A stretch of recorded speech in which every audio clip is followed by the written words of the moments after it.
Shalom sahabat, senang jumpa Anda kembali. Masih dalam kelas belajar bahasa Ibrani Alkitab. Saya Edward Hanok dan bersama saya tentu di UTO Channel. Video kali ini merupakan bagian kedua dari penjelasan yang lalu. Terkait dengan apa? Terkait dengan kata depan. Terkait dengan preposisi. Nah, preposisi yang lalu sudah dijelaskan bahwa preposisi itu sifatnya independen. Penulisan dan penempatannya biasanya kita bisa lihat dalam teks Ibrani terpisah dari kata yang dirangkai dengannya. Kali ini kita akan membahas tentang preposisi yang penulisan dan penempatannya menyatu dengan kata yang dirangkai dengannya. Tentu ada perubahan, ada konsekuensi maksud saya terhadap perubahan-perubahan baik pada preposisi maupun pada vokal atau pada konsonan, karena konsonan biasanya akan mengalami perubahan, kehilangan fungsinya sebagai konsonan. Nanti kita akan lihat dalam penjelasan berikut. Dan ada 3 preposisi yang penulisannya inseparable. Preposisi apa saja? Yaitu be. Be artinya adalah di dalam, dengan, oleh, pada, atau terhadap, against. Kemudian ke berarti sesuai dengan, menurut, atau seperti.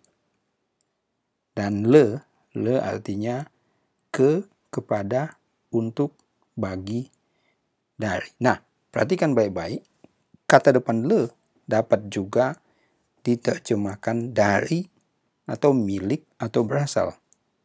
Dan biasanya ini bisa kita jumpai di dalam kitab Mazmur. Misalnya le David.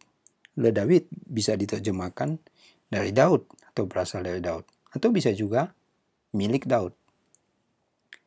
Oke, kita akan lihat ketiga preposisi di atas, be, ke, dan le dalam penulisan dan penempatannya. Atau kalau kita mau lihat bagaimana muncul di dalam teks Ibrani. Nah, perubahan yang terjadi adalah pada 3 kata depan ini, perubahan terjadi ketika dirangkai dengannya ialah kata yang memiliki awalan penentu. Ya. Jadi awalan penentu itu akan hilang atau terasimilasi dan ada konsekuensi berikut. Kita lihat misalnya pada kata be, ke, dan le. Misalnya pada kata be, ha, kemudian di sini ada patah di bawah. Ini adalah awalan penentu ya. He, patah, dan dages forte. Nah, dia akan kehilangan fungsinya sebagai konsonan. He di sini akan hilang. Kemudian sebagai gantinya adalah hilang, tetapi vokal patah itu mendesak atau mengganti letak swa pada be. Jadi terlihat adalah ba. Tetapi juga di dalamnya pada konsonan pertama akan menerima dages forte. Oke, seperti ini. Nah, yang kedua sama juga prinsipnya adalah ke. Sini ada dages forte, ada patah. Ini akan hilang dan akan tampak seperti ini.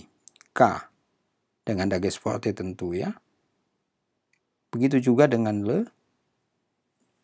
Demikian jadinya. Ini dages forte dan juga patah. Dan he-nya akan hilang. Lalu akan terlihat lah. Seperti ini. Jadi kita bisa melihat perubahan ini nanti nampak contoh pada Kejadian 22 ayat 13. Ketika kita melihat sebuah teks dan muncul bentuk seperti ini. Ingat, ini adalah kaidah kata depan dengan kata sandang atau awalan penentu.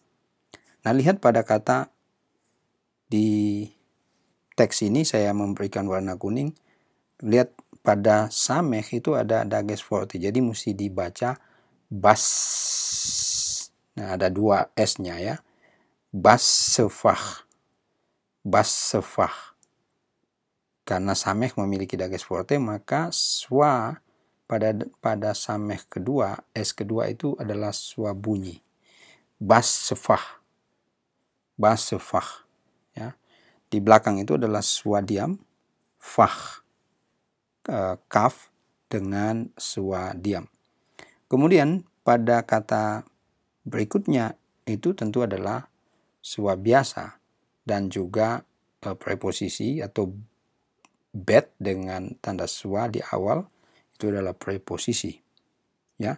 Jadi kita lihat di sini, ini adalah kasus pertama yang saya berikan nomor itu nomor 1 dan nomor 2. Nah, pada nomor 1 itu artinya di semak belukar. Sedangkan nomor 2 dengan tanduknya. Dengan tanduknya tersangkut ya di semak belukar. Nah, ini adalah contoh. Tentu nanti sama, misalnya bukan hanya be, tetapi ka, ke berubah menjadi ka, le berubah menjadi la, bila dirangkai dengan kata yang memiliki awalan penentu atau kata sandang. Nah, perubahan berikutnya adalah perubahan yang tampak pada kata depan inseparable atau kata yang menyatu, tak terpisah, adalah jika ketiganya dirangkai dengan kata yang dimulai dengan swa gabungan, kompositum swa, kecuali kata Elohim. Ya, kata Elohim. Kata Elohim itu kan dimulai dengan hatef segol. Oke, supaya juga ini bisa dipahami, maka harus dikuasai penguasaan swa, penggunaan swa simpel dan juga atau swa sederhana dan juga kompositum swa. Nah, kita akan lihat contoh be, kemudian ke dan le. Di sini akan terlihat begini misalnya. Ini adalah hatef kamets. Hatef kamets berarti transliterasi itu adalah o ya, o pendek. Hatef kamets. Dia swa. Ya. Ini bukan kames hatuf. Kames hatuf itu vokal. Kalau hatef kames itu bukan vokal meskipun dia bunyi o. Oke. Nah, di sini ada kata yang saya berikan warna kuning pada teks itu. Itu adalah 1 Samuel 23:4. Ada kata bohori. Kenapa dibaca bohori? Karena di bawah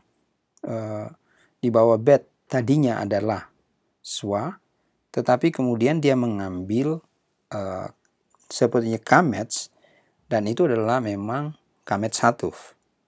Jika kamets, tanda seperti kamets ini mendahului hatef kamets, ya, hatef kamets, maka dua-duanya akan dibunyikan o.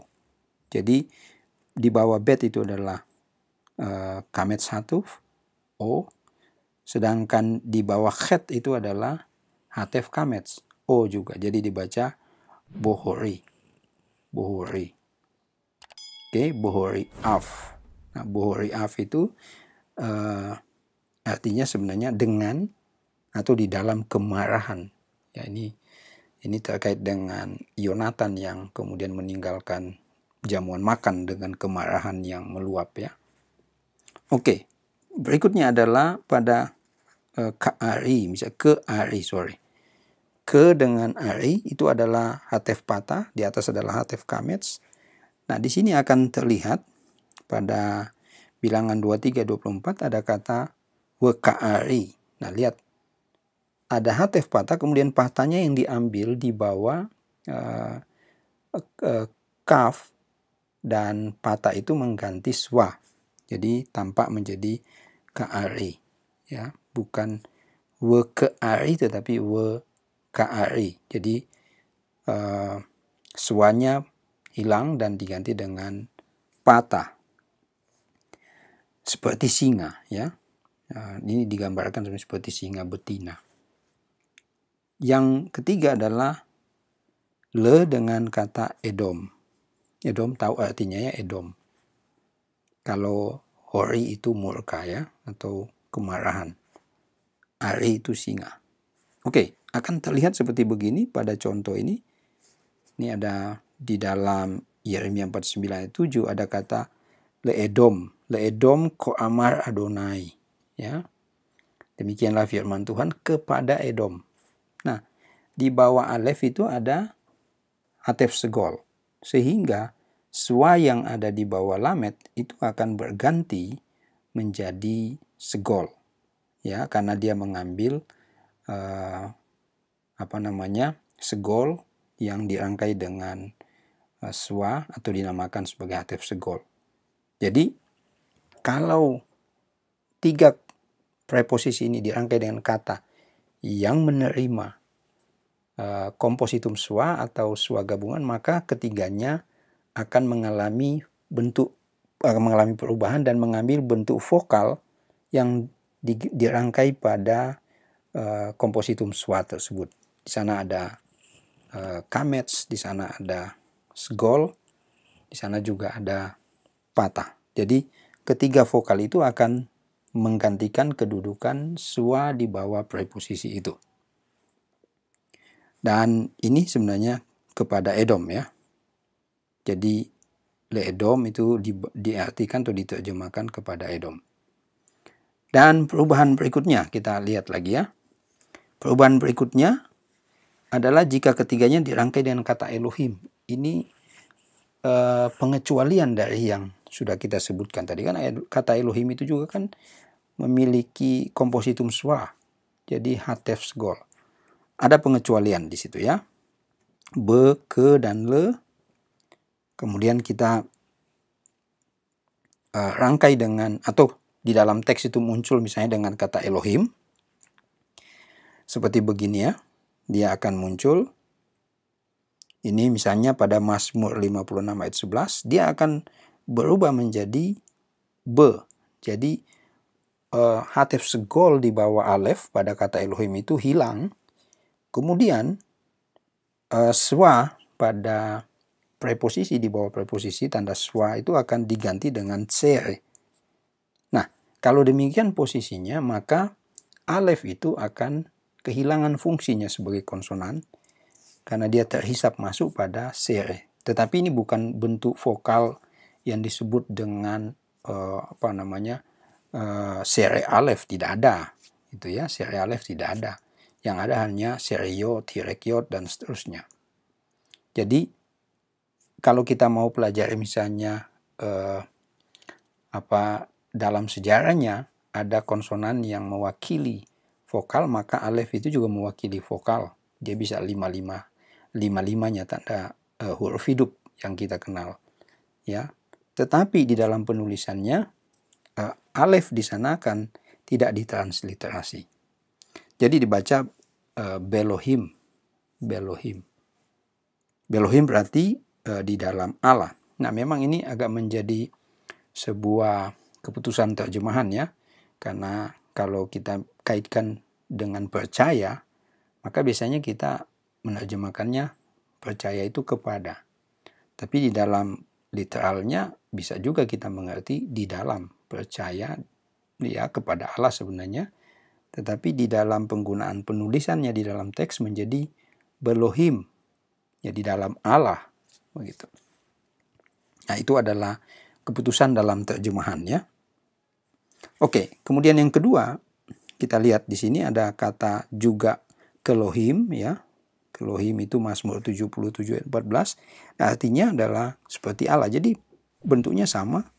Artinya kehilangan juga hatef segol di bawah alef, kemudian swa di bawah kaf itu atau ke berubah menjadi sere, menjadi Kelohim.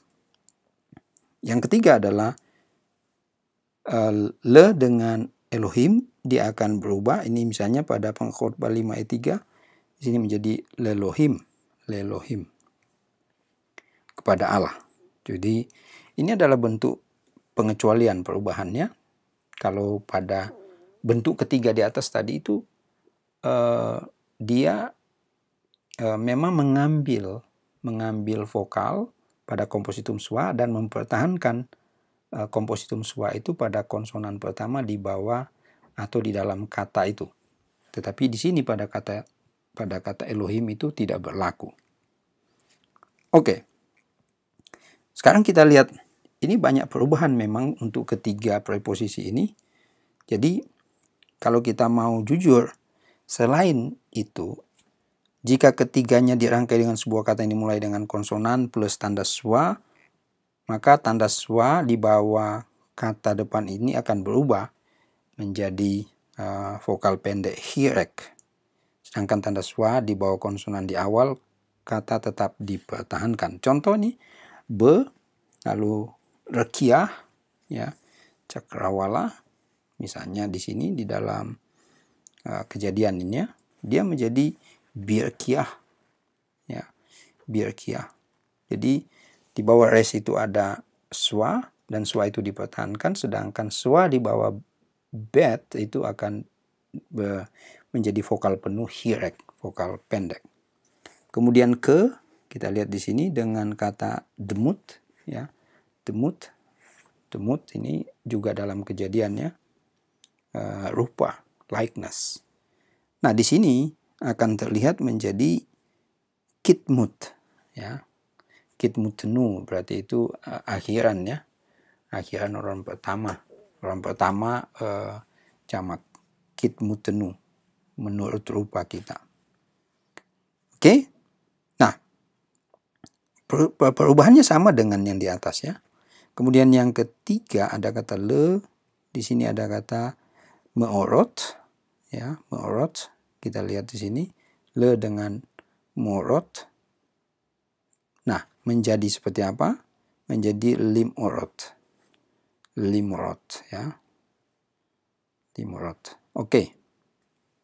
Nah, itu adalah perubahan dengan kata yang menerima schwa kata pertama pada konsonan pertama, maksud saya pada kata sebuah kata yang dirangkai dengan preposisi akan menerima perubahan pada preposisi, schwa berubah menjadi vokal pendek hirek, dan schwa pada konsonan pertama dari awal sebuah kata tetap akan dipertahankan. Kita akan melihat perubahan lain. Namun, jika konsonan pertama dari sebuah kata yang dirangkai dengannya dimulai dengan konsonan yod, tadi kan bukan konsonan yod, ya, maka tanda schwa itu akan mengalami perubahan, baik di bawah yod maupun di bawah preposisi. Kita lihat ini. Be plus atau dirangkai dengan Yehuda akan berubah menjadi bi, bihuda, dan seterusnya, ya. Kita lihat pada kata yang ada di dalam Hakim-Hakim 15 ayat 9. Di sana ada kata bihuda. Bihuda, ya. Bihuda berarti di Yehuda. Kemudian kedua ada kata ke plus Yerusalem. Yerusalem, ya. Jadi ini juga menarik, ya. Biasanya kan vokal itu tidak ada beruntun, tetapi memang, ya, di dalam bahasa Ibrani seringkali ada pengecualian. Oke. Yerusalem ini akan berubah menjadi seperti ini. Ki-Yerusalem. Contoh, kita lihat pada Kidung Agung 6 ayat 4. Di sana ada Ki-Yerusalem, seperti Yerusalem. Dan yang ketiga, ini pada kata tetap Yehuda, jadi dia akan menjadi Lihuda. Ini pada Ester pasal 1 ayat 8, di sana di akhir kata itu ada kata Lihuda ke Yehuda. Oke. Perubahan lain, ini perubahan lainnya. Kalau ketiganya ditulis dengan kata Adonai, oke. Nah, Yahweh sebenarnya, tapi dibaca mesti Adonai, itu namanya Kere Perpetuum. Kere Perpetuum itu berarti tertulisnya Yahweh tetapi terbacanya ketifnya Adonai, Yahweh, tetapi kerenya terbacanya adalah Adonai.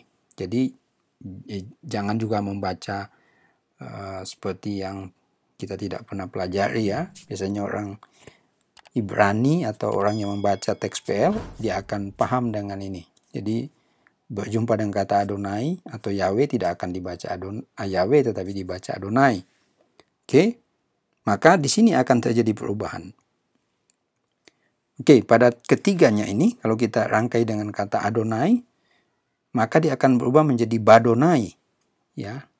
Dibaca Badonai. Kenapa menjadi bukan Bayawe tetapi Badonai? Karena untuk mengganti kata Yahweh itu mesti diucapkan Adonai. Jadi patah, ya, atef patah pada alef, di bawah alef itu, nah patahnya yang ditempatkan di bawah preposisi ini. Jadi itu prinsip perubahan pada kata ini. Oke, coba kita lihat Kejadian 15 ayat 6. Di sana ada kata Badonai, ya. Jadi di sini ada kata percaya kepada Yahweh atau kepada Tuhan, ya. Percaya kepada Adonai. Kemudian yang kedua itu ada kata Kadonai juga pada Mazmur 113 ayat 5, ya. Seperti Tuhan. Lalu yang ketiga ada pada kata Ladonai, bilangan 6 ayat 8, ya, kepada Tuhan.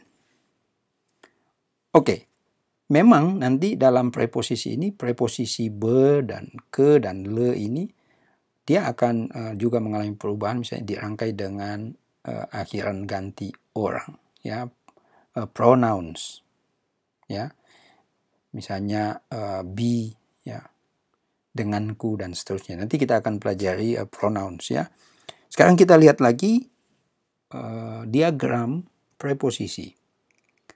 Pada video sebelumnya saya sudah menampilkan diagram ini. Kembali saya akan tampilkan diagram ini, ya, dengan 3 gambar bulat di sini, dan di atas itu al, lalu di bawah tahat, di bawah sebagai ganti. Ingat, ya, pernah kita bahas itu dalam kasus Abraham. Lalu ahar itu adalah gambar di belakang, di atau ke belakang. Kemudian ini di tengah, betoh di tengah. Jadi gambar di tengah ini di antara belakang dan depan. Lalu ini ada gambar depan. Ini adalah livne, di depan atau di hadapan. Kemudian di sini ada gambar ben. Ini ben di antara, ya. Kita atau saya mengartikannya begitu, ya.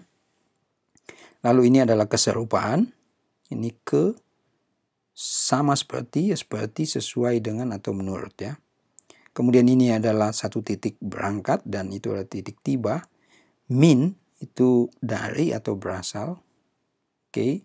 Nah, ini juga ada satu kata depan yang terlewatkan, ya. Ada kata im, ya. Im, dengan, bersama. Jadi ini menunjukkan sebuah perjalanan atau, ya. Kemudian di sini sampai, sampai atau hingga. Lalu ini adalah perjalanan menuju titik itu. Ini adalah le, el. Jadi ke arah, untuk, bagi, atau kepada. Ini menunjukkan sebuah direction, arah. Kemudian di dalamnya itu ada be, di dalam, dengan, oleh. Oke. Latihan sekarang, ya. Dan harus berani untuk menerjemahkan. Silakan diterjemahkan rangkaian preposisi pada 2 ayat berikut ini. 2 bagian PL berikut ini, ya. Bilangan 25 ayat 5. Di sana ada El Softe, ya. El Softe Israel. Softe itu berarti Sofetim, ya. Hakim. Ada kata depan El di situ, silakan diterjemahkan. Lalu ada lefaal. Lefaal itu, le adalah preposisi, silakan diterjemahkan lefaal itu artinya apa. Kemudian ada bilangan 25 ayat 13. Di sana ada banyak, ya. Saya kira lo di sana, lamet, dan juga, ya, ada holem wow di sana. Itu juga sebenarnya ini nanti masuk pada bagian berikut, penjelasan bagaimana preposisi dengan akhiran ganti. Oke, lalu ada kata berikut itu ulsaro, ya. Ulsaro, ya, di situ ada lesaro, ya. Jadi ulsaro, ada le di sana. Kemudian ada aharau. Aharau itu ingat, ya, ahar belakangnya. Kemudian ada kehunat. Kehunat. Lalu ada tahat. Kemudian ada lelohau, ya. Ingat itu ya, tadi barusan kita bahas terkait dengan pengecualian untuk kata Elohim. Kemudian ada kata al-bnei Israel. Oke, sampai di sini dulu pembahasan terkait dengan preposisi inseparable, dan kita akan bahas pada waktu-waktu berikut di dalam keterkaitannya dengan misalnya dengan pronouns, ya. Kita akan lihat itu juga. Dan juga ada satu namanya nota akusatifus atau penanda objek langsung, biasanya juga seringkali ketika dirangkai dengan dengan pronouns itu biasanya dia menjadi preposisi, misalnya at, ya, dia bisa berubah menjadi denganku dan seterusnya. Padahal kalau dia menjadi penanda objek langsung atau nota akusatifus, dia tidak punya arti. Dia hanya menunjukkan sebuah tanda bahwa kata yang dimaksud di sana adalah, itu dirangkai dengan et, itu adalah objek langsung. Tetapi itu kita akan pelajari berikutnya. Ini dulu pelajaran terkait dengan preposisi bagian kedua. Lehitraot, selamat belajar.